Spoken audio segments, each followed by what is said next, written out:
আসসালামু আলাইকুম সবাইকে। আজকের এই ক্লাসে আমরা ন্যারেশন নিয়ে আলোচনা করব। তোমরা যারা এসএসসি এবং এইচএসসি পরীক্ষার্থী আসো, তাদের ইংলিশ সেকেন্ড পেপারে কিন্তু ন্যারেশন থেকে অবশ্যই একটা কোশ্চেন আসে। কিন্তু তোমরা অনেকেই আসো যারা ন্যারেশন নিয়ে অনেক ভয় পাও। ন্যারেশন এই টপিকটাই তোমাদের কাছে অনেক কঠিন মনে হয়। তাই আজকের এই ক্লাসে আমি ন্যারেশন নিয়ে A to Z আলোচনা করব। প্রথম থেকে শেষ পর্যন্ত যদি তুমি ক্লাসটা মনোযোগ সহকারে দেখো, তাহলে আশা করি ন্যারেশন নিয়ে তোমার আর কোনো সমস্যা থাকবে না। Changing speech or narration. ন্যারেশনের রুলসগুলো জানার আগে আমরা প্রথমে একটু জানি ন্যারেশনটা আসলে কি।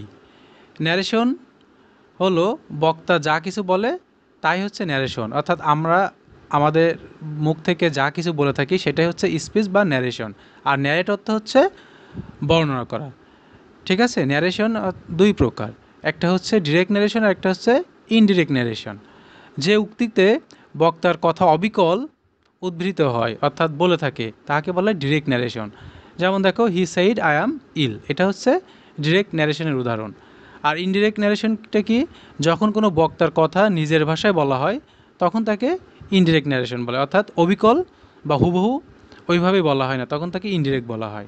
যেমন হি সেইড দ্যাট হি ওয়াজ ইল। দেখো, এখানে ছিল হি সেইড আই অ্যাম ইল, আর এখানে হি সেইড দ্যাট হি ওয়াজ ইল, এটা হচ্ছে ইনডিরেক্ট ন্যারেশন। আচ্ছা দেখো, ন্যারেশনটা আমরা যখন করব তখন আমাদের দুইটা বিষয় খেয়াল রাখতে হবে। হ্যাঁ, একটা সেন্টেন্সে দেখো রিপোর্টিং ভার্ব থাকে আর একটা থাকে রিপোর্টেড স্পিচ। রিপোর্টিং ভার্ব কোনটা? এই যে হি সেইড, ঠিক আছে। অথবা এখানে যদি বলি তাহলে দেখো হি সেইড, এখানে হচ্ছে এটা হচ্ছে রিপোর্টিং ভার্ব। আর এই যে ইনভার্টেড কমার মধ্যে আই অ্যাম ইল, এই পার্টটুকুকে বলা হয় রিপোর্টেড স্পিচ। তোমরা কিন্তু এই জিনিসটা খেয়াল রাখবা, রিপোর্টিং ভার্ব কোনটা আর রিপোর্টেড স্পিচ কোনটা।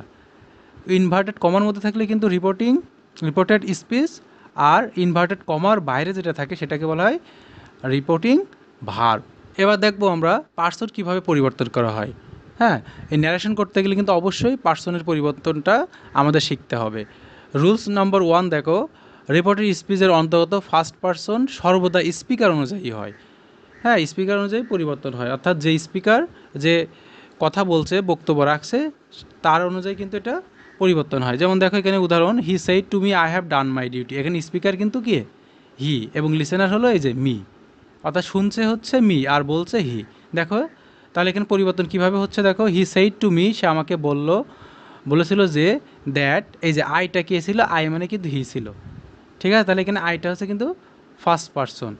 ফার্স্ট পার্সনটা কিন্তু পরিবর্তন হয়ে কী হয়ে গেছে? এই যে হি হয়ে গেছে। অর্থাৎ সে বলেছিল আমাকে I have done my duty, আমি আমার ডিউটিটা পালন করেছি। হ্যাঁ, ডিউটিটা শেষ করেছি। তাহলে আই মানে কি? এই যে হি, এই জন্য আয়ের পরিবর্তে এখানে কী বসছে? হিটা বসছে। অর্থাৎ এখানে ফার্স্ট পার্সন আই ও মাই পরিবর্তিত হয়ে হি ও হিজ বসানো হয়েছে। আচ্ছা, রুলস নম্বর এবার 2 দেখো, রিপোর্টেড স্পিচের অন্তর্গত সেকেন্ড পার্সন সর্বদা লিসেনার অনুযায়ী হয়।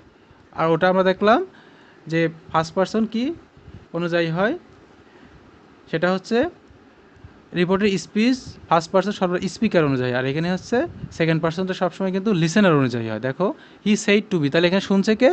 এখানে কিন্তু শুনছে me. You have done your duty, তুমি তোমার ডিউটি পালন করেছো। তাহলে এখানে দেখো স্পিকার হলো হি আর লিসেনার হলো মি। তাহলে ইনডিরেক্ট করার সময় কি হবে? He said to me that I had done my duty. এখানে কিন্তু সেকেন্ড পার্সন ইউ ও ইউর এর পরিবর্তে আই ও মাই বসানো হয়েছে। ঠিক আছে, তা অর্থাৎ এখানে মিটা ছিল কিন্তু এখানে শ্রোতা। তাহলে শ্রোতা অনুযায়ী কিন্তু এখানে কি? এখানে কিন্তু পার্সন চেঞ্জ হয়েছে, অর্থাৎ সেকেন্ড পার্সন সর্বদা লিসেনার অনুযায়ী কিন্তু পরিবর্তন হয়। ইউথ কিন্তু সেকেন্ড পার্সন সম্পর্কে আমরা নিচেই দেখব যে পার্সন সম্পর্কে ইনফরমেশন দেওয়া আছে। এবার দেখো রুল নম্বর 3 দেখো, রিপোর্টেড স্পিচের অন্তর্গত থার্ড পার্সনের কোনো পরিবর্তন হয় না। হ্যাঁ, রিপোর্টেড স্পিচের মধ্যে থার্ড পার্সন থাকলে সেটা কোনো পরিবর্তন হয় না। দেখো, I said to you he had done his duty, আমি তাকে বললাম যে আমি তাকে তোমাকে বললাম he had done his duty, সে তার কাজটা শেষ করে ফেলছে। এখানে হিটা কিন্তু থার্ড পার্সন। হ্যাঁ, এখানে আই হচ্ছে স্পিকার আর ইউ হচ্ছে কিন্তু লিসেনার, আর হি হচ্ছে কিন্তু থার্ড পার্সন। দেখো আই সেইড টু ইউ, আমি তোমাকে বললাম that he had done his duty. এখানে কিন্তু হি কোনো পরিবর্তন হয়নি, কারণ কি এখানে হিটা কিন্তু থার্ড পারসন। এবার 4 নম্বর রুলসটা দেখো, উই ইউ উই এর মাঝে যদি স্পিকার লিসেনার অন্তর্ভুক্ত থাকে বা উই দ্বারা যদি মানব জাতি বোঝায়, তবে উই কিন্তু পরিবর্তন হয় না। এখানে উদাহরণটা দেখি ডিরেক্ট স্পিচে বলা আছে the teacher said we must die one day.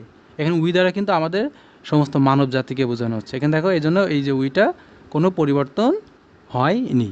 এবার আমরা পার্সন সম্পর্কে হ্যাঁ একটু সংক্ষেপে আমরা বিভিন্ন রূপগুলো দেখি। দেখো পার্সন হচ্ছে 3 প্রকার, আমরা এটা সবাই জানি, ফার্স্ট পার্সন, সেকেন্ড পার্সন, আর একটা হচ্ছে কি থার্ড পার্সন। দেখো ফার্স্ট পার্সনের সাবজেক্টিভ রূপ হয় সিঙ্গুলার হচ্ছে আই, আর প্লুরাল হচ্ছে উই। আর অবজেক্টিভ রূপ হয় আয়ের উই, আয়ের মি, আর উই এর আজ। আর পসেসিভ ফর্ম হয় মাই আর হচ্ছে আওয়ার। সেকেন্ড পার্সন হয় ইউ, এটা হচ্ছে সাবজেক্টিভ ফর্ম, আর অবজেক্টিভ ফর্ম হচ্ছে ইউ, আর পসেসিভ হচ্ছে ইওর।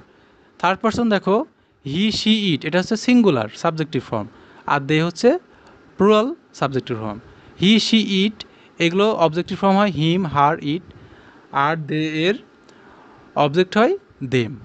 আর এইগুলোর তোমার হচ্ছে যে পসেসিভ ফর্ম হয় হিজ অথবা হার, আর প্লুরাল ফর্মের পসেসিভ হয় দেয়ার। এটা হচ্ছে পার্সনের বিভিন্ন রূপ। এটা কিন্তু তোমরা ভালো করে মুখস্থ রাখবে, এটা সব সময় যে কোনো গ্রামারের জন্য কিন্তু এই পার্সনটা আমাদের কাজে লাগে। আর এখানে আমাদের ন্যারেশন করার সময় তো অবশ্যই পার্সন চেঞ্জ করার সময় এগুলো কিন্তু কাজে লাগবেই। এবার দেখো যেটা সবচেয়ে গুরুত্বপূর্ণ বিষয় সেটা হচ্ছে টেন্স পরিবর্তনের নিয়ম। কীভাবে আমরা ডিরেক্ট থেকে ইনডিরেক্ট স্পিচে আমরা টেন্সগুলো পরিবর্তন করব সেগুলো একটু দেখি। এবার দেখো রুল নম্বর 1-এ দেখো রিপোর্টিং ভার্ব প্রেজেন্ট টেন্স বা ফিউচার টেন্স হলে রিপোর্টিং স্পিচ এর ভার্বের টেন্সের কোনো পরিবর্তন হয় না, কেবল পার্সন পরিবর্তন হয়। অর্থাৎ দেখো এই পাশে যদি প্রেজেন্ট টেন্স থাকে এবং এই পাশে যদি ফিউচার টেন্স থাকে, তাহলে এই পাশেও যদি প্রেজেন্ট টেন্স থাকে এবং এই পাশেও যদি প্রেজেন্ট টেন্স থাকে অথবা ফিউচার টেন্সও থাকতে পারে, তাহলে কিন্তু কোনো পরিবর্তন হবে না। অর্থাৎ এই যে রিপোর্টিং ভার্বটা এটা যদি প্রেজেন্ট টেন্স থাকে তাহলে ওই পাশে ফিউচার হোক আর প্রেজেন্ট টেন্স হোক কোনো পরিবর্তন হবে না। দেখো হি সেইজ এটা কিন্তু প্রেজেন্ট, আই অ্যাম ইল এটাও কিন্তু প্রেজেন্ট। এই জন্য এখানে দেখো কোনো পরিবর্তন হয়নি, টেন্সের পরিবর্তন হয়নি, কিন্তু পার্সনের পরিবর্তন হবে। হি সেজ দ্যাট, এই যে আই মানে কি হি, তাহলে আই পরিবর্তিত হয়ে কী হয়েছে, এই যে হি হয়ে গেছে। হি ইজ ইল, দেখো এখানে কিন্তু টেন্স পরিবর্তন হয়নি, প্রেজেন্ট টেন্সই আছে। দেখো Shiplo will say he writes a letter, Shiplo will say that he writes a letter. শুধুমাত্র দেখো এই যে আমাদের কমারি থেকে কী এসেছে, এখানে দ্যাট বসেছে, এখানে কিন্তু টেন্সের কোনো পরিবর্তন হয়নি। হি রাইটস এ লেটারই কিন্তু আছে। তাহলে রিপোর্টিং ভার্বের মধ্যে যদি প্রেজেন্ট টেন্স বা ফিউচার টেন্স থাকে তাহলে কিন্তু ওই পাশে কোনো টেন্সের পরিবর্তন হবে না। ঠিক আছে, তোমাদের কিন্তু মনে রাখতে হবে এটা হচ্ছে রিপোর্টিং, এটা কিন্তু রিপোর্টিং ভার্ব, আর এইটা এই অংশটা এই যে ইনভার্টেড কমা এটা কিন্তু রিপোর্টিং স্পিচ। এই জিনিসটা কিন্তু তোমাদের কিন্তু আইডেন্টিফাই করতে হবে। এবার রুলস নম্বর 2 দেখো, প্রেজেন্ট ইনডিফিনিট টেন্স হলে পাস্ট ইনডিফিনিট টেন্স হয়। অর্থাৎ ডিরেক্ট স্পিচে যদি প্রেজেন্ট ইনডিফিনিট টেন্স থাকে তাহলে ইনডিরেক্ট করার সময় পাস্ট ইনডিফিনিট। যেমন he said I right a letter, তাহলে দেখো এখানে পরিবর্তনে কী হয়েছে, হি রোড আ লেটার, এটা কিন্তু পাস্ট টেন্স হয়ে গেছে। প্রেজেন্ট কন্টিনিউয়াস টেন্স থাকলে পাস্ট কন্টিনিউয়াস টেন্স হয়। যেমন he said I am writing a letter, তাহলে he said that he was writing a letter. এবার দেখো প্রেজেন্ট পারফেক্ট টেন্স থাকলে পাস্ট পারফেক্ট টেন্স হয়। I have seen John recently, তাহলে he had seen John recently, অর্থাৎ এখানে হ্যাডটা কিন্তু এই যে পাস্ট টেন্স হয়ে গেছে। প্রেজেন্ট পারফেক্ট টেন্স থাকলে পাস্ট পারফেক্ট টেন্স হয়। শ্যাল অথবা উইল থাকলে উড হয়, ক্যান থাকলে কুড হয়। এগুলো কিন্তু তোমরা ভালো করে মুখস্থ রাখবে, এগুলো কিন্তু মুখস্থ করে রাখার বিষয়। মে থাকলে কি হয়, মাইট হয়। তারপর দেখো পাস্ট ইনডিফিনিট টেন্স থাকলে পাস্ট পারফেক্ট টেন্স হয়। পাস্ট কন্টিনিউয়াস টেন্স থাকলে ইনডিরেক্ট করার সময় পাস্ট পারফেক্ট টেন্স হয়। যেমন he said I was writing a letter, he said that he had been writing a letter. এটা পাস্ট টেন্স ছিল, যখন আমরা ইনডিরেক্ট করেছি তখন কিন্তু কী হয়ে গেছে, পাস্ট পারফেক্ট টেন্স হয়ে গেছে। কন্ডিশনাল ও পাস্ট পারফেক্ট কখনো কিন্তু পরিবর্তন হয় না। তারপর দেখো would could should might must ought এগুলো কিন্তু পরিবর্তন হয় না। পাস্ট পারফেক্ট থাকলে পাস্ট পারফেক্টই থেকে যায়, পাস্ট পারফেক্ট কন্টিনিউয়াস থাকলেও কিন্তু পাস্ট পারফেক্ট কন্টিনিউয়াসই থেকে যায়, এগুলো পরিবর্তন হয় না। কিন্তু দেখো সাময়িক বাধ্যতা বোঝালে, বাধ্যবাধকতা বোঝালে মাস্ট কিন্তু হ্যাড টুতে রূপান্তরিত হয়। এটা কিন্তু মনে রাখবে, এটা গুরুত্বপূর্ণ একটা রুলস। যেমন Nafiza said I must write a letter, তাহলে Nafiza said that she had to, এই যে মাস্টের পরিবর্তে কী হচ্ছে, হ্যাড টু হচ্ছে। যেগুলো আনরিয়েল পাস্ট সেগুলো পরিবর্তন হয় না। যেমন he said I wish I were a bird, তাহলে he wish that he wish he were a bird, এই যে হি ওয়ার এ বার্ড, এখানে আই ওয়ার এ বার্ড ছিল, এই আইটা শুধু পার্সন পরিবর্তন হয়েছে, টেন্স কিন্তু পরিবর্তন হয়নি। তারপর দেখো যে এগুলো ইউনিভার্সাল ট্রুথ বা হ্যাবিচুয়াল ফ্যাক্ট অথবা অর্থাৎ চিরন্তন সত্য অথবা অভ্যাসগত সত্য, সেগুলো কিন্তু পরিবর্তন হবে না। যেমন he said the earth moves round the earth, এটা কিন্তু চিরন্তন সত্য। তাহলে হি সেইড শুধুমাত্র এখানে কমা উঠিকে দ্যাট বসেছে, তারপর দেখো টেন্সের কোনো পরিবর্তন হয়নি, যা ছিল তাই কিন্তু বসে গেছে। আচ্ছা, এবার দেখবো আমরা অ্যাডভার্বাল টাইম অথবা প্লেস, এগুলোর পরিবর্তনের নিয়ম কী, অর্থাৎ সেন্টেন্সের শেষের দিকে যে অ্যাডভার্ব অথবা অতিরিক্ত ওয়ার্ড থাকে সেই ওয়ার্ডগুলো কীভাবে পরিবর্তন করতে হয়। দেখো এখানে ডিরেক্ট স্পিচে যদি দিস থাকে তাহলে ইনডিরেক্ট করার সময় দ্যাট বসে, এগুলো কিন্তু মনে রাখতে হবে। আবার টেন্স পরিবর্তনের যে নিয়মটা ওইগুলো কিন্তু ভালো করে মুখস্থ রাখতে হবে। তারপর দেখো টুডে থাকলে দ্যাট ডে বসে, ইয়েস্টারডে থাকলে দ্য প্রিভিয়াস ডে অথবা দ্য লাস্ট ডে বসে, লাস্ট উইক থাকলে দ্য প্রিভিয়াস উইক অথবা ইয়ার এটসেট্রা বসে, টুমরো থাকলে দ্য ফলোয়িং ডে বসে অথবা না দ্য নেক্সট ডে বসে, নেক্সট ইয়ার অথবা নেক্সট উইক অথবা ইয়ার থাকলে দ্য ফলোয়িং উইক অথবা ইয়ার বসে। This that this plus noun এরকম যদি থাকে তাহলে দ্য প্লাস নাউন বসে। আচ্ছা, তারপরে দেখো দিস অথবা দিস প্রোনাউন হলে দিসের পরিবর্তে ইট বসে, আর এই যে প্লুরালের পরিবর্তে দে অথবা দেম বসে। হেয়ার থাকলে দেয়ার বসে, কাম থাকলে গো বসে, নাও থাকলে দেন বসে, অ্যাগো থাকলে বিফোর বসে। এগুলো কিন্তু এই যে ডিরেক্টে থাকলে এইগুলো ডিরেক্ট থেকে ইনডিরেক্ট করার সময় এই ওয়ার্ডগুলো কিন্তু পরিবর্তন হয়, এগুলো কিন্তু তোমাদেরকে মুখস্থ রাখতে হবে। তাহলে এখানে পার্সন, তারপর টেন্স এবং এই যে অ্যাডভার্ব অথবা অতিরিক্ত যে ওয়ার্ডগুলো থাকে সেন্টেন্স শেষে, এগুলো কিন্তু তোমাকে চেঞ্জ করার নিয়মটা মনে রাখতে হবে অথবা তোমরা ভালো করে এখানে মুখস্থ করে রাখবে। এবার আমরা যেটা দেখব সেটা হচ্ছে কিভাবে এবার এই সেন্টেন্সের রুলস অনুসারে ন্যারেশনগুলো চেঞ্জ করতে হবে, অর্থাৎ ন্যারেশনস কীভাবে সেন্টেন্স ওয়াইজ চেঞ্জ করতে হয়, ডিরেক্ট থেকে ইনডিরেক্ট স্পিচে পরিবর্তন করতে হয়, সেটা আমরা এবার দেখব। তোমাদের কিন্তু টোটালি 5 প্রকার সেন্টেন্স এখানে দেওয়া আছে, অর্থাৎ এখানে অর্থ অনুসারে সেন্টেন্স কিন্তু 5 প্রকার। এই 5 প্রকারের সেন্টেন্সের কিন্তু মূলত কী করতে হয়, ন্যারেশন করতে হয়, অর্থাৎ ডিরেক্ট থেকে ইনডিরেক্ট স্পিচে পরিবর্তন করতে হয়। তাহলে প্রথমেই যে বিষয়টা আসে সেটা হচ্ছে অ্যাসার্টিভ সেন্টেন্স। 5 প্রকার সেন্টেন্স: অ্যাসার্টিভ, ইন্ট্রোগেটিভ, তারপরে হচ্ছে ইম্পারেটিভ, অপটাটিভ, আর একটা হচ্ছে এক্সক্লেমেটরি। তাহলে প্রথমে আমরা দেখব অ্যাসার্টিভ সেন্টেন্সকে কীভাবে ডিরেক্ট থেকে ইনডিরেক্টে পরিবর্তন করতে হয়। তাহলে ডিরেক্ট থেকে ইনডিরেক্টে পরিবর্তন করতে হলে প্রথমে আমরা যে বিষয়টা খেয়াল করব সেটা হচ্ছে, সেই রুলসটা হচ্ছে এই যে প্রথমে আমরা এই যে ইনভার্টেড কমার মধ্যে ভালো করে খেয়াল করে দেখব যে এটা কোন সেন্টেন্সে আছে। তাহলে আমরা এটা দেখে কিন্তু চিনতে পারছি এটা হচ্ছে অ্যাসার্টিভ সেন্টেন্সে আছে, ঠিক আছে। এটা এই অনুসারে আমরা কিন্তু কী করব, আমরা কিন্তু এই যে ডিরেক্ট থেকে ইনডিরেক্ট স্পিচে পরিবর্তন করব। তাহলে আমরা যেহেতু অ্যাসার্টিভ সেন্টেন্সে আছে, তাহলে অ্যাসার্টিভ সেন্টেন্সকে কীভাবে ডিরেক্ট থেকে ইনডিরেক্ট করতে হয় সেই রুলসটা এবার আমরা জেনে নিব। দেখো প্রথমে কি করতে হবে, স্পিকার থাকবে অর্থাৎ সাবজেক্ট যে বলছে কথা, তারপরে সে অথবা সেইট ইনভার্টেড কমা উঠে গিয়ে কনজাংশনের কি পরিবর্তে দ্যাট বসবে, তারপরে সাবজেক্ট, তারপরে ভার্ব বসবে। অর্থাৎ এখানে স্পিকার দেব, সাবজেক্ট দেব, তারপর কি হবে, এটা কিন্তু অ্যাসার্টিভ সেন্টেন্সকে ডিরেক্ট থেকে ইনডিরেক্ট করার নিয়ম। স্পিকার সাবজেক্ট বসবে, তারপর টেল অথবা টোল্ড, তারপরে যে লিসেনার অথবা অবজেক্ট সেটা বসবে, ইনভার্টেড কমা উঠে গিয়ে দ্যাট বসবে, তারপরে সাবজেক্ট বসবে, তারপর টেন্স পরিবর্তন হবে, শেষে ওয়ার্ড পরিবর্তন হবে। দেখো আমরা উদাহরণটা দেখি তাহলে বুঝে যাবা।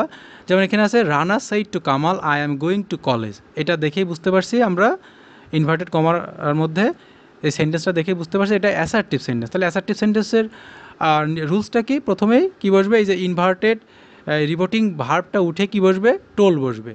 প্রথমে সাবজেক্ট যা আছে সাবজেক্ট থেকেই যাবে, তারপরে এই যে সাইড টু এটার পরিবর্তে কী বসবে, যেহেতু এটা পাস্ট টেন্স আছে তাহলে কী হবে, টোল্ড বসবে। তারপর অবজেক্ট কামাল, কামাল বসালাম। এবার এই যে এখানে কমা উঠে কী বসবে, দ্যাট বসবে।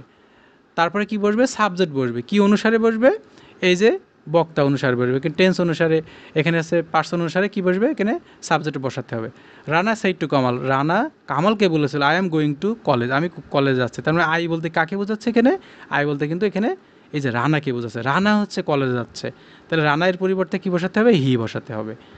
আর এখানে এটা যেহেতু ছিল প্রেজেন্ট কন্টিনিউয়াস টেন্স, তাহলে আমরা ওই যে ওখানে জানলাম যে প্রেজেন্ট কন্টিনিউয়াস টেন্স থাকলে কী হয়, পাস্ট কন্টিনিউয়াস টেন্স হয়, এই জন্য এখানে হয়েছে হি ওয়াজ গোয়িং টু স্কুল। তাহলে তোমরা এই অ্যাসার্টিভ সেন্টেন্সের রুলসটা ভালো করে জেনে নেবে, ডিরেক্ট থেকে ইনডিরেক্ট করার যে রুলসটা। এই যে প্রথমে সাবজেক্ট, তারপর টেল অথবা টোল, তারপর অবজেক্ট, তারপর ইনভার্টেড কমা থেকে দ্যাট, হ্যাঁ, তারপরে কী বসবে, আবার সাবজেক্ট বসবে, পার্সনের পরিবর্তন হবে, এই যে ভার্ব বসবে, অর্থাৎ ভার্বের পরিবর্তন হবে, টেন্সের পরিবর্তন, এবং শেষে কী হবে, এই যে শেষে যদি অতিরিক্ত ওয়ার্ড থাকে সেই ওয়ার্ডগুলোর পরিবর্তন হবে। এবার দেখবো আমরা ইন্ট্রোগেটিভ সেন্টেন্সের ডিরেক্ট থেকে ইনডিরেক্ট করার যে রুলসটা। হ্যাঁ, এটা কিন্তু দুইটা রুলস, একটা হচ্ছে অক্সিলারি ভার্ব দিয়ে শুরু হলে, আরেকটা হচ্ছে ডাবলএস কোশ্চেন দিয়ে শুরু হলে। ইন্ট্রোগেটিভ তোমরা জানো দুইভাবে শুরু হতে পারে। দেখো যদি এখানে যদি হচ্ছে যে অক্সিলারি ভার্ব দিয়ে শুরু হয়, তাহলে রুলসটা কেমন হবে, প্রথমে স্পিকার মানে সাবজেক্ট যে কথা বলছে সেটা সে বসবে, তারপরে এখানে আস্কড বসবে, তারপরে লিসেনার অর্থাৎ যে অবজেক্ট হবে সেটা বসবে, তারপরে ইফ অথবা হোয়েদার বসাতে হবে, তারপরে সাবজেক্ট, তারপরে যে ভার্ব প্লাস বাকি অংশ। ভার্ব বলতে এখানে টেন্সের যে ব্যবহার সেটা বসাতে হবে। যেমন দেখো, the old man said to the maid, হ্যাঁ, ওল্ড ম্যান মেইডটাকে বললো can you give me some food, এটা কিন্তু একটা ইন্ট্রোগেটিভ সেন্টেন্স, এবং দেখো এটা শুরু হয়েছে কিন্তু এই যে অক্সিলারি ভার্ব দিয়ে। তাহলে আমরা এটা কিভাবে করব, প্রথমে কিন্তু এই যে ইন্ট্রোগেটিভ, এটা কিন্তু আমরা সেন্টেন্সের মধ্যে সেন্টেন্সটা দেখেই বুঝতে পারছি। হ্যাঁ, এই যে ইনভার্টেড কমার মধ্যে এটা আমরা সবসময় খেয়াল রাখবো যে এর মধ্যে কোন সেন্টেন্স দেওয়া আছে, একে দেখে আমরা বুঝতে পারছি এটা ইন্ট্রোগেটিভ সেন্টেন্স। তাহলে ইন্ট্রোগেটিভ সেন্টেন্সের রুলসটা কি, এই যে আমরা এখানে পড়েছি। তাহলে প্রথমে কি করতে হবে, এই যে সাইড টু এর পরিবর্তে কি বসাতে হবে, আস্কড বসাতে হবে, ঠিক আছে। অবজেক্ট দেওয়া আছে, অবজেক্ট থেকে যাবে। এবার যেহেতু ক্যান দিয়ে শুরু অর্থাৎ অক্সিলারি ভার্ব দিয়ে শুরু, তাহলে আমরা কি বসাবো, ইফ বসালাম। এই জন্য ইউ মানে কি, এখানে ইউ মানে কিন্তু এই যে দ্য মেইডকে বোঝাচ্ছে, the old man said to the maid can you give me, can you মানে কে, ইউ মানে আছে দ্য মেইড, ঠিক আছে। তাহলে এই জন্য মেইডের পরিবর্তে কী বসছে, শি বসছে। এবার এটাকে যদি চেঞ্জ করা হয়, অর্থাৎ এটাকে যদি আমরা অ্যাসার্টিভ সেন্টেন্স আগে করে নিই, তাহলে কিন্তু এখানে কি হয় যে she could give me some food, ঠিক আছে, she could give me some food. তাহলে এখানে ক্যানের পরিবর্তে কুড লিখছি আমরা, হ্যাঁ, she can give me a some food, এটা যদি আমরা অ্যাসার্টিভ করে নিই, তারপরে আমরা কী করবো, এটা আমরা পরিবর্তন করবো, তাহলে সবথেকে ভালো হবে। তাহলে কী হবে, এখানে ইউ মানে কে শি, আর এখানে ক্যানের পরিবর্তে কী হয়, কুড বসে, ভার্বের কী হয় প্রেজেন্ট ফর্ম, আর এই মি মানে কি, মি মানে কাকে বলছে, দ্য ওল্ড ম্যানকে, এই জন্য এখানে অবজেক্ট, মি এর অবজেক্ট পরিবর্তন হয়ে কী হবে, হিম হবে, আর সাম ফুড থেকে যাবে, ঠিক আছে। তাহলে এটা আমরা অক্সিলারি ভার্ব দিয়ে শুরু হয় সেই অনুসারে ইন্ট্রোগেটিভ সেন্টেন্স এটা আমরা এভাবে করব। এটা হচ্ছে 1 নম্বর নিয়ম। আর 2 নম্বর দেখো, 2 নম্বরটা হচ্ছে যদি এটা ডাব্লিউএস কোশ্চেন দিয়ে শুরু হয় তাহলে সেভাবে কি হবে, দেখো, the teacher said to Kamal why are you talking the class. এখানে শুধুমাত্র চেঞ্জ হবে যে হোয়াইটাই থেকে যাবে, অক্সিলারি ভার্ব থাকলে যেন আমরা ইফ বসাচ্ছিলাম, এখানে ইফটা আর বসবে না। তাহলে আমরা দ্য টিচার, এটা টিচারই বসে যাবে, সেইড টু এর পরিবর্তে আস্কড বসবে, অবজেক্ট যা থাকবে অবজেক্ট বসে যাবে, হ্যাঁ। আর এখানে যেহেতু অক্সিলারি এই ভার্ব দিয়ে শুরু হয়নি, এটা ডাব্লিউএস কোশ্চেন দিয়ে শুরু হয়েছে, জন্য এখানে ডাব্লিউএস কোশ্চেনটা বসবে, তারপরে কি আনতে হবে, সাবজেক্ট আনতে হবে।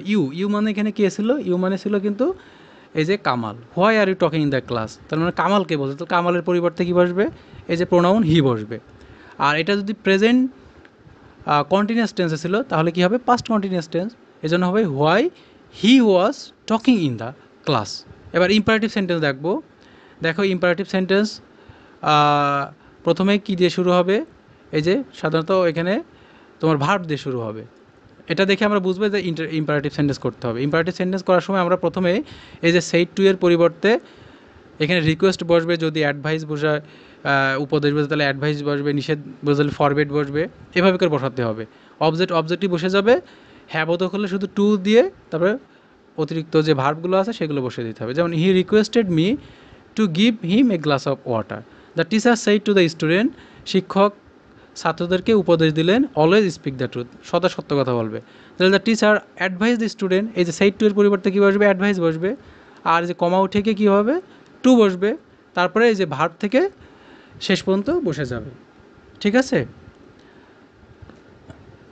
তারপর দেখো এখানে যদি প্লিজ থাকে তাহলে রিকোয়েস্ট, নির্দেশ যদি বোঝায় অথবা আদেশ বুঝাইলে অর্ডার, উপদেশ বুঝাইলে অ্যাডভাইস, লেট মি অথবা দেম থাকলে আক্স, এবং অন্যান্য ক্ষেত্রে কী বসবে, টেল বসবে। যেমন এখানে দেখো I said to mother tell him come with us, তাহলে আই আক্স my mother to tell him come with us. এই যে এখানে কমার উঠে গিয়ে কী বসেছে, টেল, এখানে টু বসেছে। হ্যাঁ, তারপরে যা আছে বাকি অংশটুকু বসে গিয়েছে। তাহলে আমরা এই যে ইম্পারেটিভ সেন্টেন্সের ক্ষেত্রে, হ্যাঁ, যদি মূল ভার্ব দিয়ে শুরু হয় তাহলে কমা উঠিয়ে টু বসাবো, আর যদি এটা যদি হ্যাঁ বোধক হয় আর ভার্বের পরবর্তী অংশ যতটুকু আছে সেটা বসিয়ে দিব। এবার যদি এটা নট না বোধক হয় তাহলে আমরা কী করবো, দেখো the teacher said to the student never tell a lie, শুধুমাত্র আমরা এখানে কমাটা উঠাই যে নট টু বসিয়ে দিব, যা আছে আর বাকি আগেরটার মতোই হবে। দেখো the teacher said to the student never tell a lie, তাহলে কোনো উপদেশ দিচ্ছে, শিক্ষক ছাত্রছাত্রীদেরকে উপদেশ দিচ্ছে কি কখনো মিথ্যা বলবে না। দেখো তাহলে এখানে সেইড টু, এই যে রিপোর্টিং ভার্ব, এটা উঠে গিয়ে কী বসবে, অ্যাডভাইস বসবে, যেহেতু এখানে উপদেশ বোঝাচ্ছে।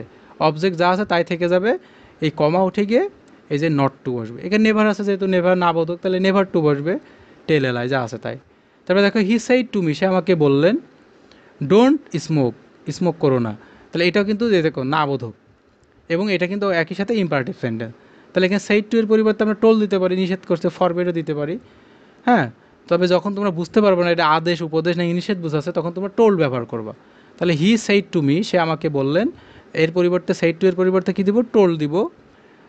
তারপরে অবজেক্ট যা আছে তাই দিব, এই যেহেতু না বোধক এই জন্য নট টু দিব, তারপরে যা আছে বাকি অংশটুকু বসিয়ে দিব। এবার দেখো ইম্পারেটিভ সেন্টেন্সের আরও দুইটা কিন্তু রুলস আছে, সেটা হচ্ছে দেখো লেট দিয়ে যেটা শুরু হয় সেই রুলসটা। লেট দিয়ে শুরু হলে কি করব আমরা, দেখো যদি লেট আস অথবা লেটস থাকে, অর্থাৎ এটা দ্বারা যদি প্রস্তাব বোঝায়, তাহলে আমরা কিভাবে করব, প্রথমে সাবজেক্ট বসাবো, তারপরে প্রপোজড অথবা সাজেস্টেড, তারপরে দ্যাট, তারপরে দে অথবা উইথ, তারপরে শুড, তারপরে V1 প্লাস বাকি অংশ। একটা উদাহরণ দেখি আমরা, তাহলে ক্লিয়ার হয়ে যাব। হি সেইড টু মি, সে আমাকে বললেন let us go out for a walk, চলো আমরা কিছু সময়ের জন্য হাঁটতে বের হই। তাহলে দেখো এখানে কিন্তু এই যে লেট আস দেখে আমরা বুঝতে পারছি এটা কিন্তু প্রস্তাব বোঝাচ্ছে, লেট অথবা লেট আস এটা থাকলে এই নিয়মে করতে হবে। তাহলে আমরা এখানে প্রপোজড দিতে পারি, যেহেতু প্রস্তাব বোঝাচ্ছে, তাহলে হি প্রপোজড টু মি, কমা উঠে কী বসবে, এই যে এখানে কি আছে দ্যাট বসবে। তারপরে এখানে দে অথবা উই বসবে, যেহেতু এখানে লেট আস মানে আমরা সবাই চলো একসাথে ঘুরতে বের হই, হাঁটতে বের হই, এই জন্য এই উই বসবে এখানে সাবজেক্ট। তারপরে এই যে কী আছে শুড আছে, তারপরে আমরা এখানে শুড দিব, তারপরে বাকি যে ভার্ব থেকে বাকি অংশটুকু বসিয়ে দিব। অথবা এটা আরেকটা রুলস আছে, এভাবে তোমরা করতে পারো। একইভাবে দেখো হি said to me let us go out for a walk, এটার দেখো সাবজেক্ট বসবে, তারপরে এই যে সাজেস্টেড বসবে, তারপরে এই যে মূল ভার্ব আছে এর সাথে শুধু আইনজি যোগ করে দিতে হবে, তারপর বাকি যে অংশটুকু সেটা বসে যাবে। তার মানে প্রথমে সাবজেক্ট, তারপরে সাজেস্টেড, হ্যাঁ, তারপরে এই যে রিপোর্টিং স্পিচের মূল ভার্বের আইএনজি যোগ করে শেষ পর্যন্ত বসায় দিতে হবে। এই দুইটা যেটা তোমার কাছে সহজ লাগে, এই লেট আস অথবা লেটসের নিয়ম তোমরা যে কোনো একটা করতে পারো।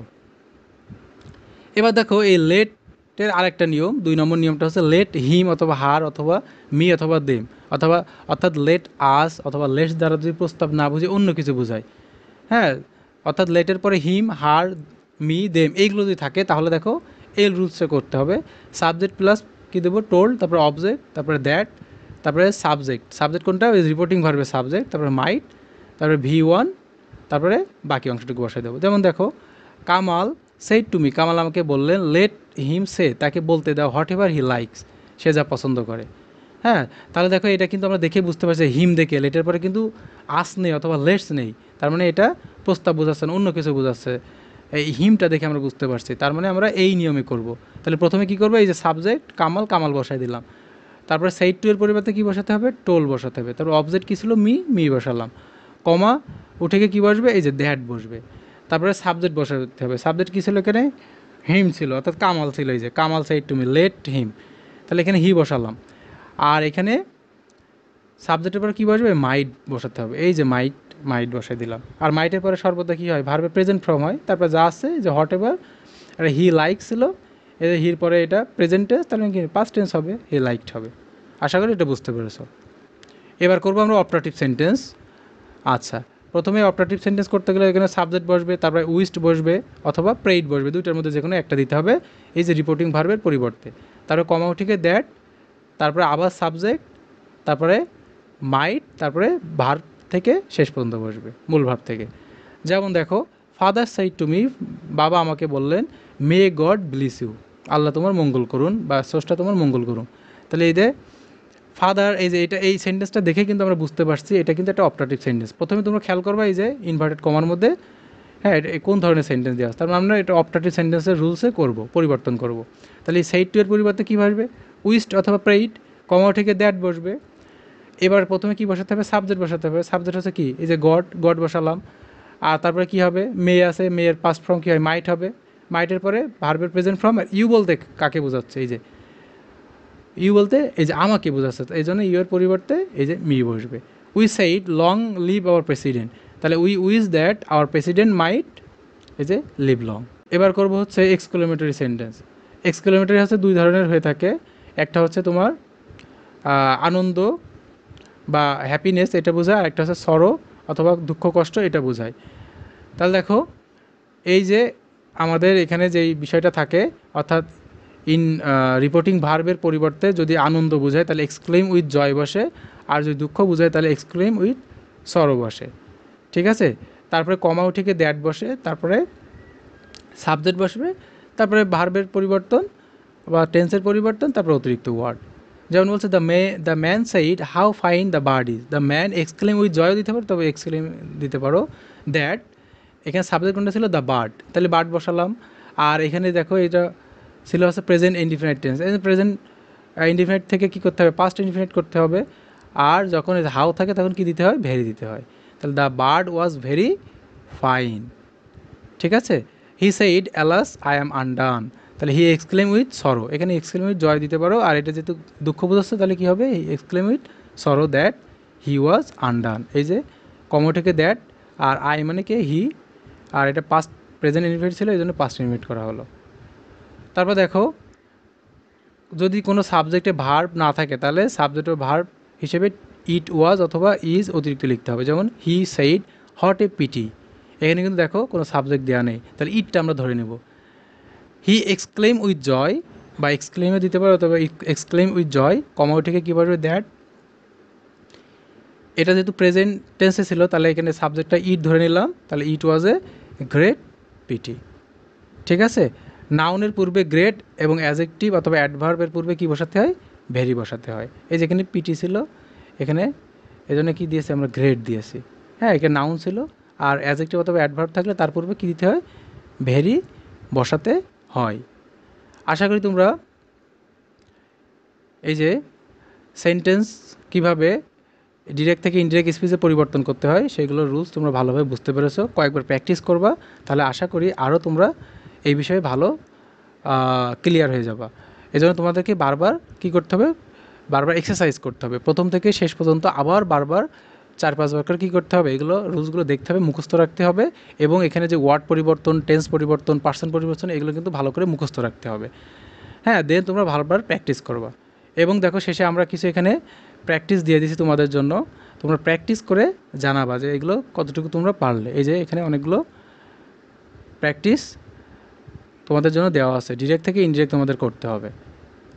ঠিক আছে, এই সেন্টেন্সগুলো তোমরা ডিরেক্ট থেকে ইনডিরেক্ট স্পিচে পরিবর্তন করবা। এর পরবর্তীতে আমরা প্যাসেজ ন্যারেশনের যে রুলসগুলো আছে সেগুলো আমরা দেখাবো। দেন আস্তে আস্তে তোমাদের যে বোর্ড কোশ্চেন আছে সেই বোর্ড কোশ্চেনগুলো আমরা সবগুলো সলভ করব। প্যাসেজ ন্যারেশন করতে গেলে কিন্তু অবশ্যই আগে তোমাদেরকে এই সিম্পল যে ন্যারেশনের রুলসগুলো আছে সেগুলো কিন্তু আগে ভালো করে জানতে হবে।